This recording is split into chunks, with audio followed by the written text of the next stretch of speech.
और मेरे भोले बाबा को भोले भक्तों से बहुत ज्यादा प्रेम है, क्योंकि भगवान का नाम स्वयं भोला है और भोले भक्तों पर तो भगवान अति शीघ्र ही प्रसन्न हो जाते हैं। एक बहेलिया था, किसी जंगल में रहता था,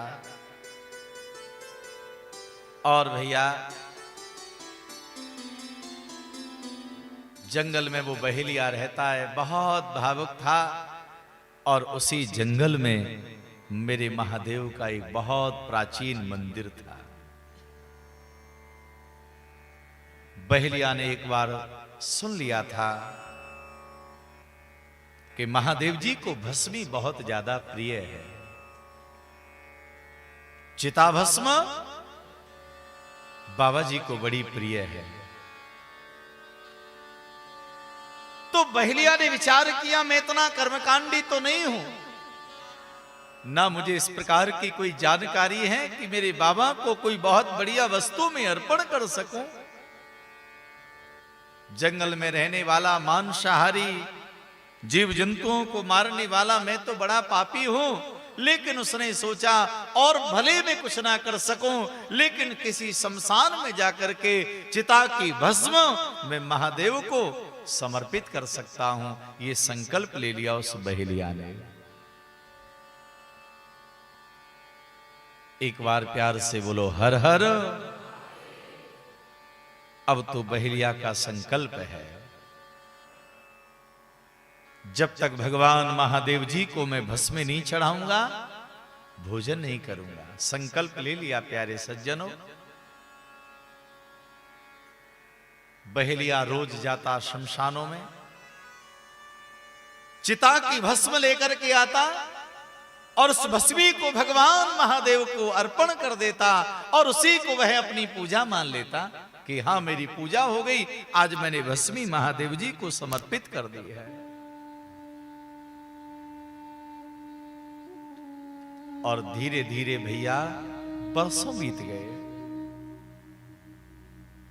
अपने नियम में कोई परिवर्तन नहीं किया, पूजा करता रहा। इसी को पूजा मान करके महादेव की भक्ति में तल्लीन रहता, वो चिता की भस्म चढ़ाता। निवेदन करना चाहूंगा, ये कथा हमको बहुत बड़ा ज्ञान देती है, ध्यान पूर्वक सुनिएगा। धीरे धीरे भैया वह वृद्ध होने लगा, लेकिन नियम नहीं तोड़ा उसने।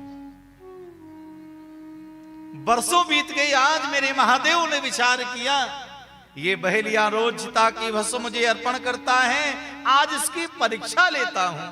और परीक्षा के लिए मेरे महादेव जी ने क्या किया, बारिश कर दी, जल बरसा दिया। तो जिस शमशान में जावे वहीं पर पानी भरा हुआ है। दूसरे गांव में गया, तीसरे में गया, चौथे गांव में, जिस गांव की शमशान में जाता वहीं पर पानी भरा हुआ है। आज उसे भस्मी ना मिली, देर रात हो गई। यहां पत्नी बच्चे सब प्रतीक्षा कर रहे, भाई आज समय से ही आ जाते थे, आज बहुत देर रात हो गई, अभी तक लौट के नहीं आए, आखिर में कारण क्या है। बहेलिया देर रात तक लौट कर के आया, ये सत्य कथा है। बड़ा निराश उदास होकर के आया। बहेलिया की पत्नी ने कहा, पतिदेव बहुत विलंब हो गया, बहुत देर रात हो गई, कहां समय लग गया इतना। बहेलिया रोने लगा, देवी आज मेरा वर्षों का नियम टूट गया है।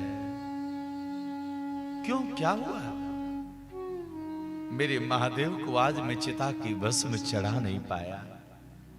बारिश हो गई, जगह जगह शमशानों में पानी भर गया, मैं भस्म चढ़ा नहीं पाया।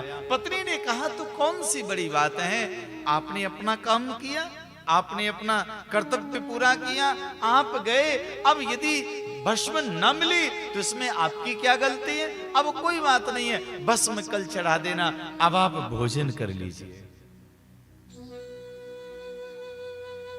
बहेलिया ने कहा, नहीं देवी, मेरा संकल्प है, मेरा नियम है, जब तक मेरे बाबा को, मेरे देव को, मेरे महादेव को मैं भस्म नहीं चढ़ाऊंगा, मैं भोजन नहीं कर सकता। पत्नी ने कहा, कैसी बावली बातें कर रहे हो? अरे आपने अपना काम किया, नहीं मिली कोई बात नहीं, कल चढ़ा देना। बहेलिया ने कहा, अगर भस्म कल चढ़ाऊंगा तो भोजन भी कल ही करूंगा, मैं आज नहीं कर सकता। रूठ करके कोने में जाकर के बहेलिया बैठ गया, रोने लगा है। बहेलिया की पत्नी गई और कहा, पतिदेव यदि आपको कल भी भस्म ना मिली तो? कहा, मैं कल भी भोजन नहीं करूंगा। परसों भी ना मिली तो? कहा, मैं परसों भी नहीं करूंगा। अगर वर्षों तक ना मिली तो? बहेलिया ने कहा, वर्षों तक भोजन नहीं करूंगा, भले ही मर ही जाऊंगा, लेकिन जब तक भस्मी बा महादेव को नहीं चढ़ाऊंगा मैं भोजन नहीं कर सकता, मेरा नियम पक्का है। बच्चों की तरह रोने लगा। बहेलिया की पत्नी ने कहा, पतिदेव संकल्प पक्का है? बहेलिया ने कहा, बिल्कुल पक्का है। तो बहेलिया की पत्नी ने कहा, पतिदेव आपको भस्मी ना मिली, अगर मैं आपको भस्मी प्रदान करूं तो कैसा रहेगा? बहेलिया ने कहा, देवी तू कहां से लाएगी? मैं तो आज इतना परिश्रम किया, इतने गांव, इतने शहरों की शमशानों में गया, मुझे भस्म ना मिली, तू कहां से लेके आएगी? बहेलिया की पत्नी ने कहा, हे पतिदेव, ये पत्नी का शरीर तो पति की सेवा के लिए होता है, आज नहीं तो कल किसी ना किसी दिन इस शरीर को मरना ही तो है। मैं आज मर जाती हूं और मेरे मरने के बाद मेरे शरीर से जो भस्म बने उस भस्म को महादेव को चढ़ा देना।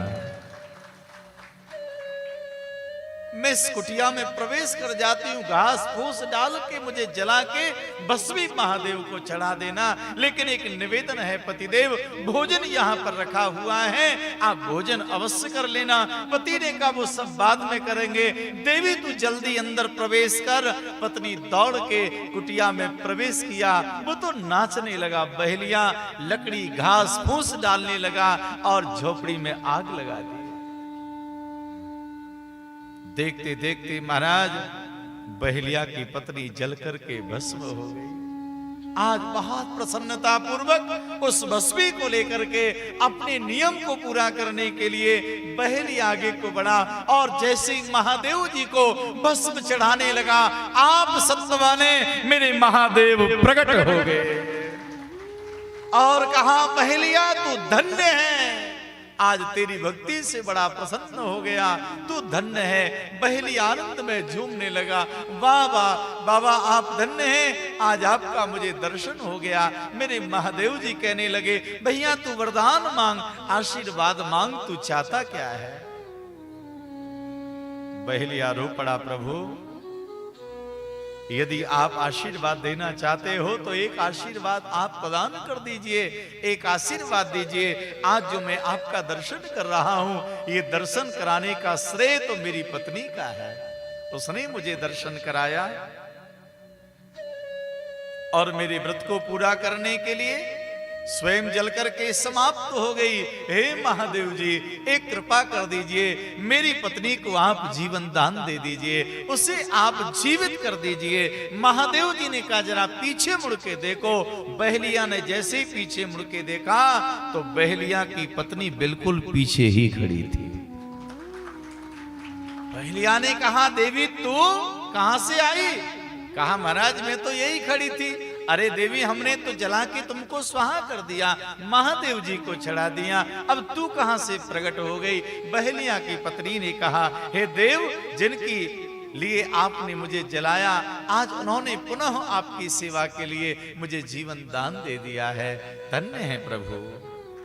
शंकर भगवान की जय।